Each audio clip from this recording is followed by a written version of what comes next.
First of all, I want to thank you, Ali, for the invitation to be here with you and all of your viewers on Atlantic Arabic TV. It is truly a privilege for me to be able to be with you a little bit today. As for some of my background, I've lived in the Greater Moncton area for about 25 years.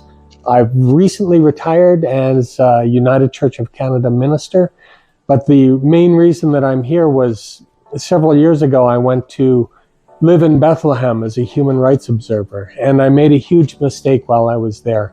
I fell in love with the Palestinians and the Palestinian cause. And so much of my time, much of my free time, and now much of my time in retirement has been devoted to supporting Palestinians in their seeking justice and peace to be able to live in their land.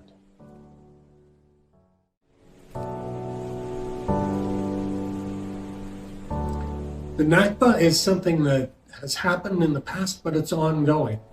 Nakba Day oftentimes refers to Palestinians being displaced from their land in 1947 and through to 1949. But it's ongoing. And the Nakba originally was the displacement of about 750,000 Palestinians, roughly 80% of the population of Palestine at that time when the State of Israel was created. There was a war, there were skirmishes, but mainly it was a civilian population that was displaced. And many of them ended up in Gaza, about 80% of them ended up in Gaza, as I understand it. But the Nakba it's ongoing. We commemorate the day, we remember the day, because it is set on this date. It is ongoing, as we're seeing right now, especially in the situation in Gaza, where we're watching not just displacement of people, where almost 2 million of Gaza's 2.3 million population have been forced to move. And now we've seen, of course, that there are 35,000 Gazans who have been killed and identified. There are, as I heard this morning, an estimate of about 10,000 who are still buried under the rubble in Gaza. Most of the infrastructure, the hospitals, the water, the sewer, the food infrastructure has all been destroyed in Gaza. It's truly a genocide that we're witnessing, and so it's more important than ever that we come together and we remember Nakba. And we recognize that not only did it happen in the past to those people who became the world's largest population of refugees at that time, but that it's happening today. And we're still seeing disaster being foisted upon the Palestinian people.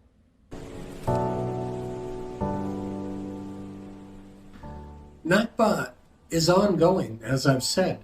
And the reality is that it's not just for those in Gaza these days, it's also for those in the West Bank. It's also for people who I know in Canada. I have a friend who I've recently made, a Palestinian from Gaza. Wonderful, wonderful person who's had 45 family members who've been killed in the current conflict. I know of somebody else who's lost 100 family members. This situation is horrible. It's unbelievable how the world is calling for a ceasefire, and yet Israel continues to just keep attacking and trying to find ways to force Palestinians out, to create a situation that is truly a genocide where their ethnicity is wiped out and where they're forced to continue to leave. More Palestinians, there are many Palestinians who I know today who are afraid to identify themselves in the greater public, because how will people who look more like me react? So it's ongoing, and especially in Gaza, where as I understand it, over half of the housing has been destroyed. I can't believe that it's only half of the housing. But also virtually all of the hospitals are inoperable. They function at a very low level, but it has its impact on Canadians. I know Canadians who look like me, who are having problems sleeping at night because they know of the horror and the violence that is being perpetrated especially against women and children. Over 70% of the fatalities that have occurred in Gaza today are women and children who've had no role in terms of any of the conflict, none whatsoever.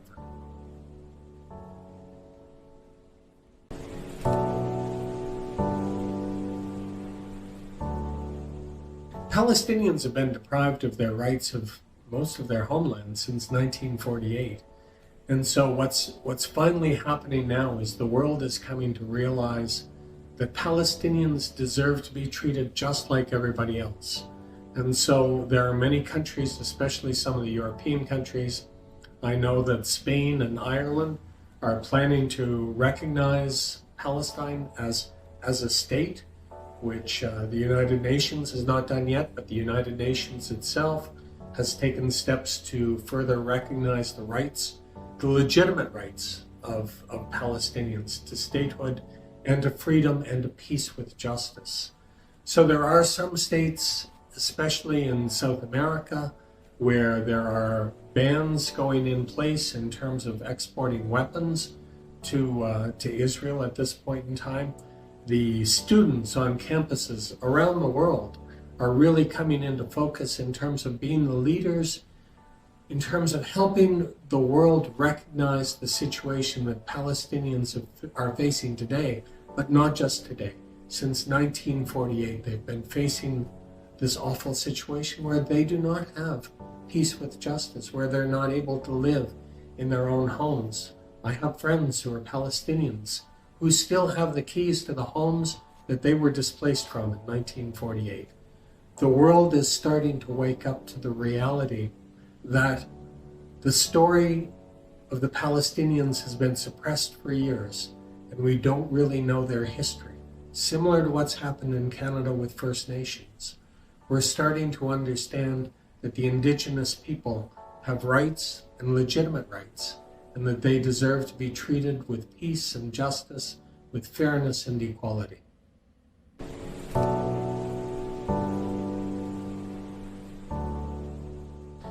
The biggest misconception I think there is today is that what happened in October of last year is where all of the problems originated from in Gaza today. It didn't originate there. It began with the Nakba in 1947 and 48, and it continues on today. And so we need to learn the history, but we also need to hear the stories from Palestinians today, of their background, but also of the situation of the reality they are currently facing.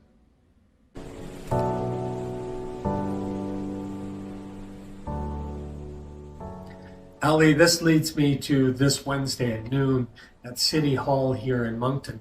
And this is something that's going on not just here in Moncton, but also in many places around the world. There's going to be a rally to focus in on Nakba Day. There are going to be speakers. There's going to hopefully be some poetry and some singing to help people recognize Nakba Day and some of the history behind it, maybe learn a little bit more about it, but also to come together and to celebrate some of Palestinian culture as well. So this is going on Wednesday noon, Moncton City Hall, but also in many other places.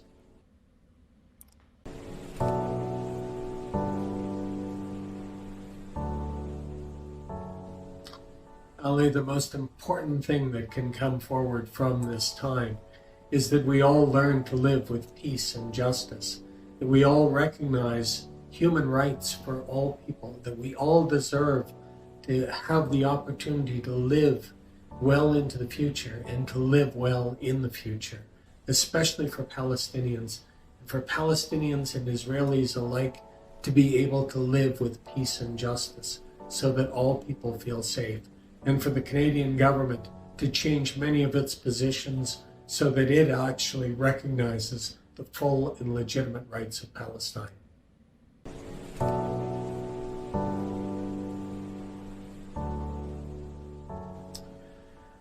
What are the issues that we should be advocating for? The most important thing, I'm a New Brunswicker, and I have great pride that John Peters Humphrey was the person who helped to draft the Universal Declaration of Human Rights. We need to understand that human rights belong to all of us, and not just not just to ourselves. We need to advocate for Palestine and for Palestinians. And we need to do everything that we can. One of the things people can do is go out and try to meet a Palestinian, to learn more about their stories, to learn more about the rich culture that they have, to learn more about what a wonderful land it is that they come from, and that there are so many stories that are rooted there, not just today, but in biblical times as well. It has a rich and varied history. It is a land that has lived in peace for centuries, up until the last 75 years.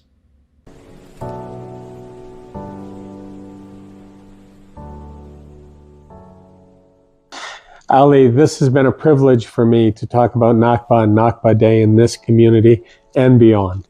And I hope that people will come out and will commemorate the day. It's not a day to be celebrated. It is a day to recognize the reality of the situation.